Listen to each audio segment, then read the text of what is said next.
Welcome back beautiful people. कल exam है, ध्यान से देखिए। कंडीशनल सेंटेंसेस आ जाते हैं भाई ये क्वेश्चन स्पॉटिंग एरर्स में, कंप्लीटिंग सेंटेंसेस में, ऑप्शंस, इंप्रूवमेंट ऑफ सेंटेंसेस में। क्या होते हैं कंडीशनल सेंटेंस? भाई एक सेंटेंस है कॉम्प्लेक्स सेंटेंस, उसमें एक जो क्लॉज है वो दूसरे क्लॉज पर निर्भर है। एक को कहते हैं मेन क्लॉज, एक को कहते हैं इफ क्लॉज। इफ क्लॉज वो है जो इफ से शुरू होता है, इफ जैसे किसी वर्ड से शुरू होता है, if, unless, as soon as, when, while, et cetera et cetera, when, et cetera et cetera. And जो मेन क्लॉज है वो डिपेंडेंट होता है इफ क्लॉज पर। तो main clause for example, if he comes I will come, तो I will come main clause है, वो डिपेंडेंट है इफ ही कम्स पर।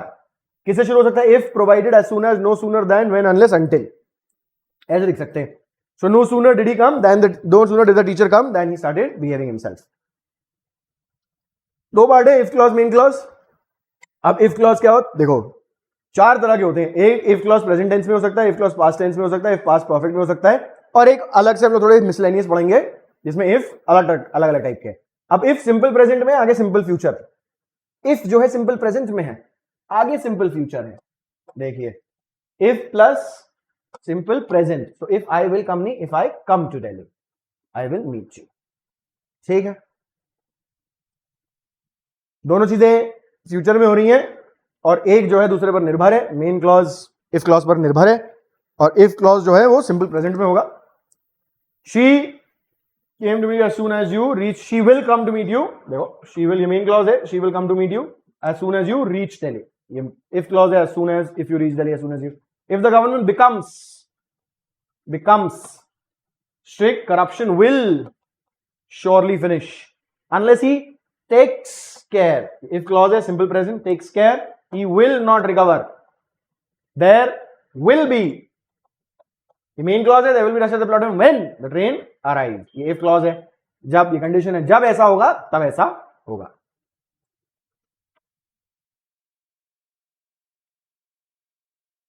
भाई if, as soon as, provided, before, after, until, unless, in case, when, lest, ये सब शुरू होंगे इफ क्लॉज को शुरू करेंगे। इफ क्लॉज फ्यूचर में होगा नहीं, सिंपल प्रेजेंट में ही होगा, तो उसके आगे विल शैल लग नहीं सकता। और नॉट यूज नहीं करते अनलेस अंटिल के साथ। अनलेस अंटिल ऑलरेडी नेगेटिव होता है। Unless until plus positive is the same as if plus negative. क्या मतलब? Unless you work, if you do not work is the same thing.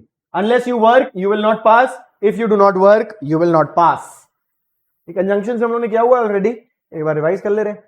अच्छा, पूरा सेंटेंस जो है वो मेन सिंपल टेंस में है। क्यों? ये यूनिवर्सल ट्रूथ्स के लिए बोलता है। If it rains the schools remain closed, ये यूनिवर्सल ट्रूथ्स या एक general habits, not general habits but घोषणा अगर हम कर रहे हैं कोई चीज या एक यूनिवर्सल ट्रूथ बता रहे हैं, तो इफ क्लॉज और मेन क्लॉज दोनों सिंपल टेंस में होंगे। जैसे if you boil water it evaporates. अच्छा, मे माइट यूज हो सकता है विल की जगह, अगर आपको कोई और मॉडल यूज करना है। जैसे if she comes I will come नहीं, if she comes I might come, if she comes I could come, if she comes it should come. ऐसा जो भी आपको बोलना है वहां पे कोई अलग मॉडल भी यूज कर सकते हैं आप।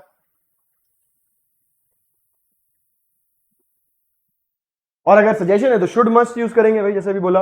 और फॉर्मल रिक्वेस्ट है तो कुड वुड यूज कर लेंगे। If you meet him could you tell him to call me up, if you come to Delhi would you come to meet me. ऐसे इंपेरेटिव सेंटेंस भी लग सकता है। If you meet him let me know, if you come to Delhi come to my home. तो आप imperative use कर रहे हैं मेन टेंस में, मेन क्लॉज में। मेन क्लॉज में इंपेरेटिव्स भी यूज हो सकते हैं जब इफ क्लॉज प्रेजेंट टेंस में होता है। अब इफ क्लॉज हम लोग प्रेजेंट टेंस में पढ़ रहे हैं। If you are waiting for the bus you should better take the taxi. If clause आ गया अब सिंपल प्रेजेंट में।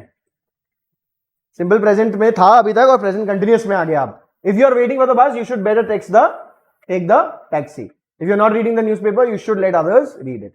इफ क्लॉज यहां पे प्रेजेंट कंटिन्यूअस में है तो इफ क्लॉज प्रेजेंट कंटिन्यूअस में हो सकता है। इफ क्लॉज अगर प्रेजेंट कंटिन्यूअस में है तो प्रोबेबली आप कोई सजेशन दे रहे हैं, तो शुड लग रहा है वहां पे। देखिए if you are waiting for the bus you should better take the taxi. If you are waiting for the bus you could भी हो सकता है, यू मस्ट भी हो सकता है। If clause present perfect tense में भी हो सकता है। If you have finished the work you may leave, if you have bought tickets they will surely go to see the movie. If they have bought tickets they will surely go to the. ये भाई future tense या भाई model use हो रहा है यहाँ पे future tense की जगह। बस इफ क्लॉज जो है वो सिंपल प्रेजेंट की जगह सिंपल प्रेजेंट कंटिन्यूअस और प्रेजेंट परफेक्ट में भी हो सकता है। If clause in the past tense, अब पास्ट टेंस में आ गया। इफ क्लॉज पास्ट टेंस में है तो main clause would plus V one form में होगा। If I had money I would lend it to you. The first phrase expresses improbability, इसका मतलब ऐसी चीज जो इम्प्रॉबेबल है। यहीं पे सब्जेक्टिव मूड में भी आता है। If I were a butterfly I would fly. अब पास्ट परफेक्ट में है तो वुड हैव V3 फॉर्म में आ जाएगा. If I had seen you I would have stopped. ये ऐसी चीज बता रहा है पास्ट में जो नहीं हुई थी, या तो हुई थी या नहीं हुई थी. If I had seen you, if I had not seen you, I wouldn't have stopped. तो नहीं हुई थी या हुई थी, पास्ट में कोई चीज, उसके बारे में बता रहा है. इंटेरोगेटिव बना सकते हैं आप इसको स्ट्रक्चर इफ हटा के इसी में. जैसे if I had seen you I would have stopped the car. Had I seen you बन जाएगा. इफ हटा के इंटेरोगेटिव स्ट्रक्चर बना दिया. इंटेरोगेटिव स्ट्रक्चर मतलब auxiliary before the subject. Had I seen you, had I seen you I would have stopped the car. That is also possible. Recap देख लीजिए. if plus present indefinite simple future के साथ. if अगर past perfect में है तो would have V3 form लगेगा main tense का. if अगर simple past में है तो would plus V1 फॉर्म लगेगा. यही if present indefinite में है तो ये भी simple indefinite हो सकता है, present indefinite हो सकता है. present indefinite और ये भी present indefinite होगा तो वो कोई घोषणा है या यूनिवर्सल ट्रूथ है. साथ में ये प्रेजेंट इंडेफिनिट की जगह प्रेजेंट कंटिन्यूअस और प्रेजेंट परफेक्ट भी हो सकता है. तब आप सजेशन दे रहे होंगे या अलाउ कर रहे होंगे किसी को कुछ करने के लिए. सब्जंक्टिव मूड बिल्कुल वैसे ही है जो इफ प्लस पास्ट सिंपल था. If plus past simple comma would plus V1 वाला फॉर्म. देखिए, if I were a bird I would fly in the sky. He scolded me as if he were my father. Scolded, he would scold me as if he were my father. He scolded me as if he were my father. Past simple past भी लग सकता है उसमें साथ में main clause. As if लगेगा तो only as if, और वो बीच में ही आएगा एज इफ. शुरुआत नहीं हो सकती सेंटेंस एज इफ के. देखिए जैसे मैंने अभी बोला था, unless plus affirmative the same as if plus negative. Unless you work hard you will not pass. If you do not work hard you will not pass. And so long as I am alive I shall support him. So long as I am alive, as soon as the train comes, when he comes to Delhi I will go to meet him. As long as I am alive I shall support him. Again this is the if clause. If clause so long ऐसे शुरू हो सकता है, सून ऐसे शुरू हो सकता है, व्हेन से शुरू हो सकता है, जैसा कि हमने पहले देखा था.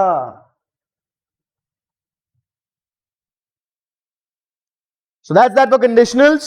A lot more practice available here at our branch. Come join us online, offline. All the best for your examination.